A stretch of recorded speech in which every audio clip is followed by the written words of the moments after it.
Nobody expected a movie about a teenager doing unspeakable things to a pastry to become one of the defining cultural moments of a decade.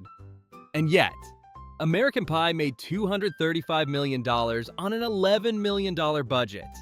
It rewired what teen comedies were allowed to be, but the movie you know, the one you quote, cringe at, and secretly still love, almost didn't exist. The studio hated it. The cast nearly walked. And the most iconic line in the whole franchise? Nobody expected it to land the way it did. These are 23 weird facts about American Pie that nobody tells you. Number 1. The script's real title was a joke that stuck. The working title was Untitled Teenage Sex Comedy That Can Be Made for Under $10 Million. That most readers will probably hate, but I think you will love. Writer Adam Hers typed it as a sarcastic placeholder, expecting the studio to swap it within days. They didn't. For months, it sat on official production documents. Agents received it and assumed it was a prank. American Pie eventually won, not for any symbolic reason, but because it was the only name nobody actively hated. Sometimes that's how art gets made.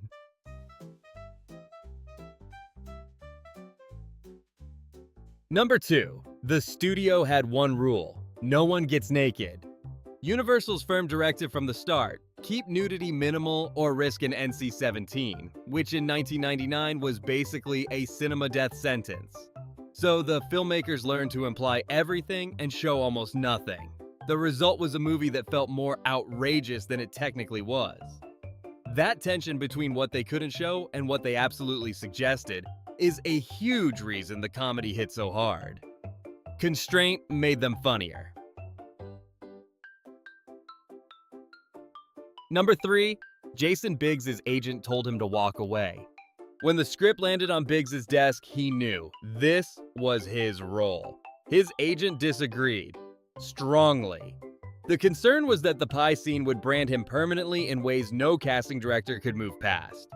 Biggs ignored the advice, fought for the audition, and committed so hard during callbacks that producers stopped looking at anyone else. His agent was half right. The role followed him everywhere. It just happened to make him iconic instead of unemployable. Number 4. The most quoted line almost wasn't funny. And this one time at band camp, those words were in Adam Hertz's original script. What wasn't on the page was the way Allison Hannigan chose to say them. On paper, it was a throwaway. Hannigan decided to deliver it like a secret, something intimate and faintly dangerous just beneath the surface. That tonal choice is what detonated it. Directors almost second-guessed her approach. Then test audiences heard it and lost their minds, laughing so hard the next joke got completely buried. Editors had to build in extra silence just to let the room recover. The words were scripted. The weapon was the delivery. 4 sequels, multiple spin-offs, all from a line that almost read as filler.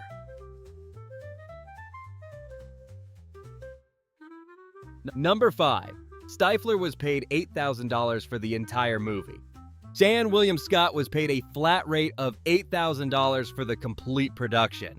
He was written as a minor side character, the antagonist of the group, but with limited screen time and no real arc. Background comic relief, essentially. Then Scott showed up and directors started rewriting overnight. Crew members couldn't stay quiet during his takes. By the end of week 1, his schedule had tripled. By rap, Stifler was the movie's comedic engine, the character who defined a generation of party bro cinema. $8,000 for what became the franchise's most iconic figure. The best value casting decision in the history of teen comedy, and it's not close.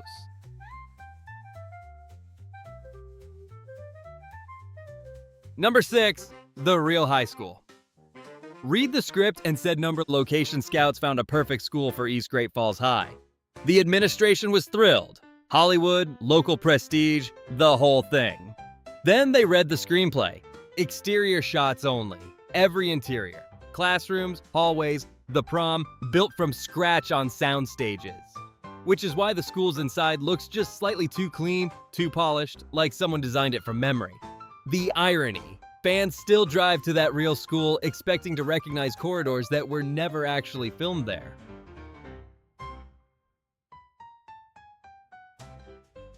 Number 7. Jason Biggs' mom watched the pie scene from behind the monitors. Most of the principal cast were in their early to mid-20s, but that didn't stop parents from showing up anyway, because some scenes were exactly that kind of scene. Jason Biggs' mother was reportedly stationed behind the monitors during the film's most infamous sequence, watching her son commit to one of the most memorable gags in 90s comedy history. The crew tried to hold themselves together around her. She apparently stayed for the whole take. A true professional by proximity.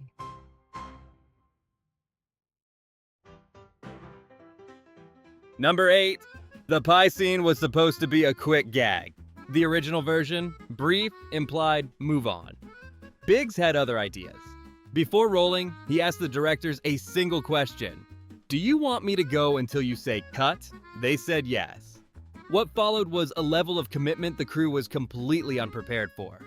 Directors kept rolling because stopping felt wrong. Crew members left the set, not in protest, but because they couldn't physically stay quiet. The studio pushed to cut it, worried Jim would become unwatchable. Test audiences disagreed loudly. The scene stayed, expanded slightly, and became the film's entire marketing identity. All because Biggs went all in on a dessert. Number 9. Blink-182 were the least professional actors in the room. Producers wanted to license a Blink-182 track. The band countered, "Let us be in the movie."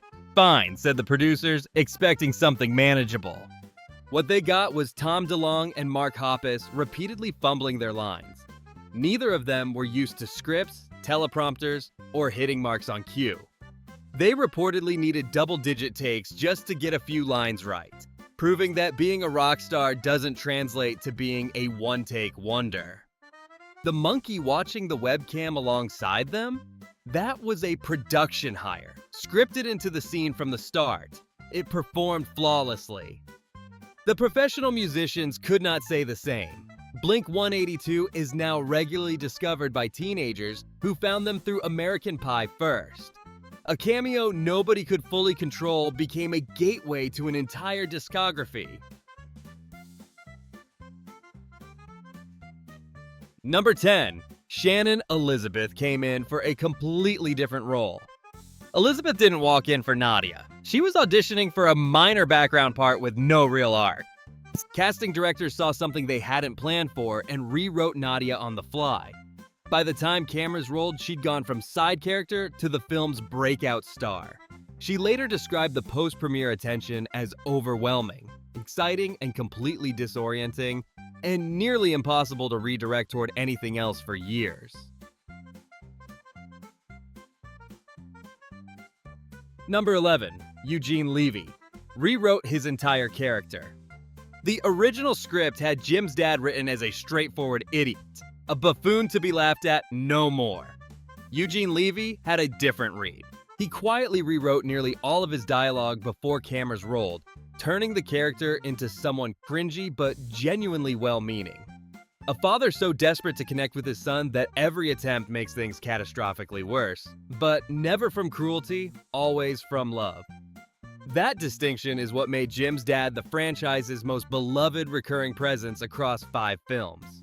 Levy never made noise about the rewrites. He just handed in something better and let it speak for itself.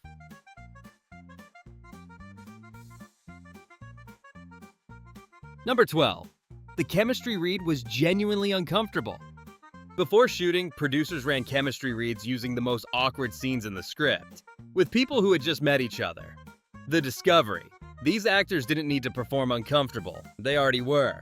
Directors stopped trying to smooth it out and started leaning in deliberately. The movie's signature secondhand humiliation was essentially invented in a casting office before a single camera rolled. Number 13. The opening scene almost got cut. Executives were genuinely worried that opening with maximum embarrassment would lose audiences before the story started. Test audiences solved that debate. They howled and bonded with Jim in about 30 seconds flat. Producers realized, if you can survive that scene with him, you'll follow him through anything. The moment stayed and quietly raised the bar for uncomfortable comedy openings for the next decade.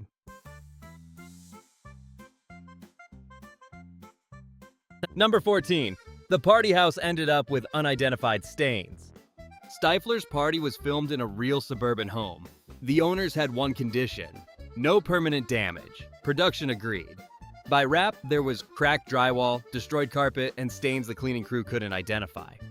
The studio paid for repairs. Fans still drive by that house for photos, completely unaware they're standing in front of one of the most uncleanable locations in 1999 filmmaking.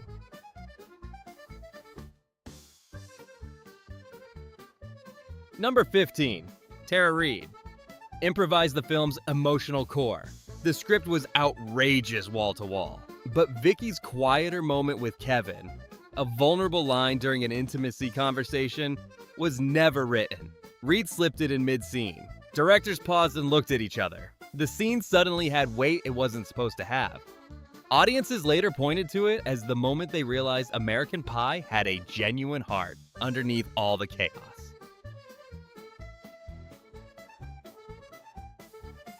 Number 16. The webcam scene got cut differently in every country. The prom night webcam sequence was years ahead of its time. Essentially a story about viral content before that phrase existed. International distributors got nervous. Several demanded edits. The scene was trimmed differently depending on where the DVD was pressed, meaning multiple versions exist worldwide. A sequence that felt like pure late 90s novelty was quietly navigating digital privacy conversations the internet wouldn't fully catch up with for another decade.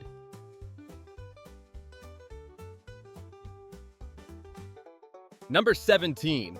The title song almost didn't get licensed. Don McLean's American Pie runs 8.5 minutes, was written about something else entirely, and McLean's team was protective about how it might be used. Negotiations went through multiple rounds. Clearance eventually came through, and McLean has since embraced the connection, even attending the premiere and noting that the film captured the same spirit of growing up that his song always had. Most people under 35 now encounter it through the movie first. The track outlasted its original meaning and now carries two completely different sets of cultural baggage at once.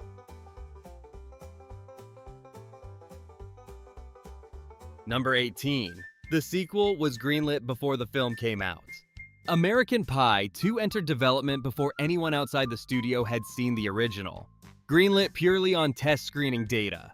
It shaped the first film's ending. Certain threads were left deliberately open.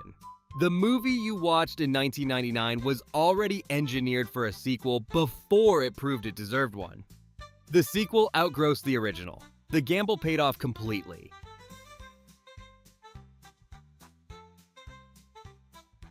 Number 19. It invented a new template for comedy acting. After American Pie hit, casting directors noticed a shift.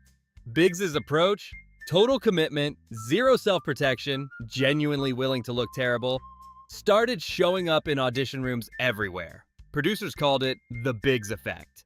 The idea wasn't new, but American Pie mainstreamed it. You can draw a direct line from Jim Levinstein to almost every physically committed comedy performance that followed in the 2000s.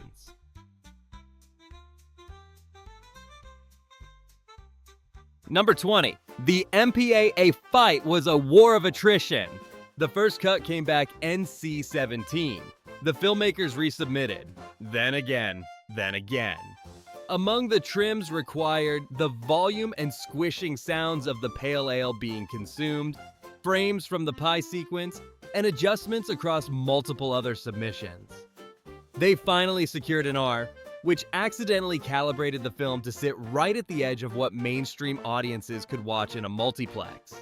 The movie felt transgressive because it genuinely had been. They just removed enough evidence to get it through the door.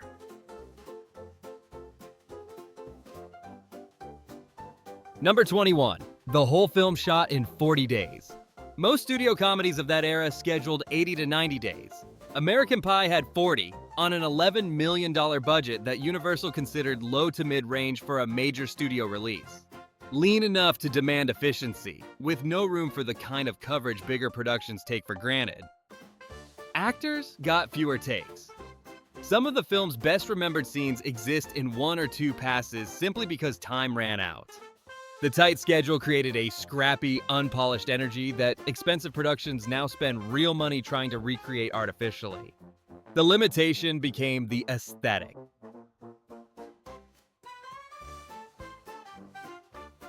Number 22, multiple studios passed on it first.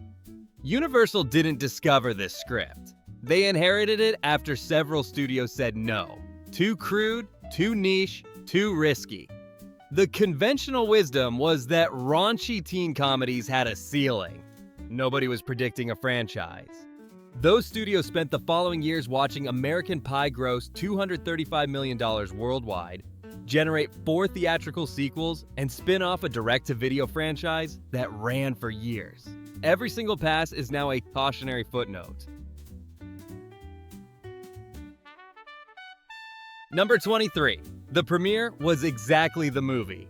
Studio executives expected a polished red carpet. The cast photobombed interviews, reenacted scenes unprompted, and refused to give standard sound bites. Biggs reportedly told reporters, within earshot of his parents, that he had zero plans to sit next to them during the opening scene. Entertainment networks ended up covering the chaos itself as the story. Producers watched it happen and understood. They hadn't just made a movie. They'd bottled something reckless, funny, and impossible to fake, and now it was walking a red carpet. That's American Pie. Not the pie, the energy.